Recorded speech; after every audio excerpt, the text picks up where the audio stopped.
Mosen, kahangahangang batang Muslim, sinulat at ginuhit ni Ginoong Ray Y. Obeñeta sa Calle Rizal, siyudad ng San Carlos, may isang batang lalaki na nagngangalang Mosen. Kilala si Mosen sa kanyang kabaitan, katalinuhan at pagiging matulungin. Siya ay nasa ika-4 na baitang na at pinagkakatiwalaan na ng kanyang mga magulang na mag-isang pumarito at pumaroon sa kanyang paaralan. Naglalakad lamang siya araw-araw upang makatipid na rin. Hindi siya kinakabahan dahil gumawa siya ng DIY, do-it-yourself, na mapa, isang direksyon mula sa kanilang bahay papuntang paaralan at paaralan pabalik sa bahay. Araw-araw, pagkalabas niya mula sa kanilang bahay titingnan lamang niya ang mapa at sundin ang direksyon kung ito ba ay liliko sa hilaga, kanluran o di kaya papuntang timog o silangan ang kanyang dadaanan upang hindi siya maligaw sa kanyang paglalakbay.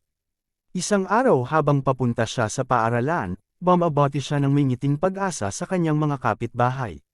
Madalas niyang bati ay, Assalamu alaikum, sa mga nakakasalubong niya na mga kapwa Muslim at, Alan, sa bawat taong kakilala niya sa daan.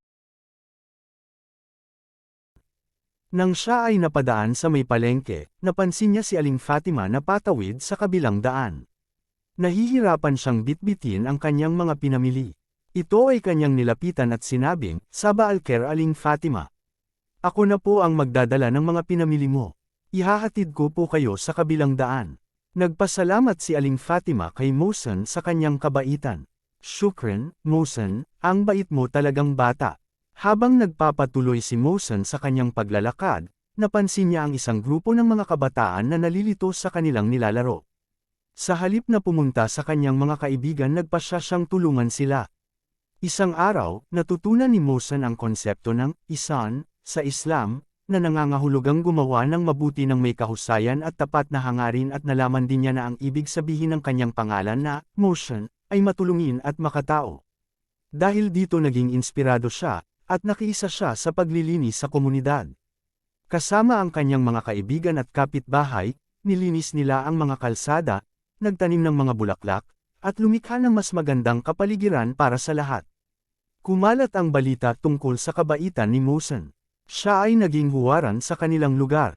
Pinarangalan siya ng mga guro sa paaralan sa kanyang kagandahang loob, at hinangaan ng kanyang mga kaklase ang kanyang pagmamalasakit sa kapwa. Ang mga mabuting gawain ni Mosen ay hindi lamang nagdulot ng positibong epekto sa kanyang lugar. Nagturo ito ng kahalagahan ng kabutihan at diwa ng pagkakaisa. Siya ay minahal ng mga taong nakapaligid sa kanya, si Mashsin noon at ngayon, at sa darating pang panahon. Marami sa atin ang may ugaling katulad ni Mosen na isang mabait, matulungin, at may malasakit sa kapwa. Ito'y sana ay ating ipagpatuloy.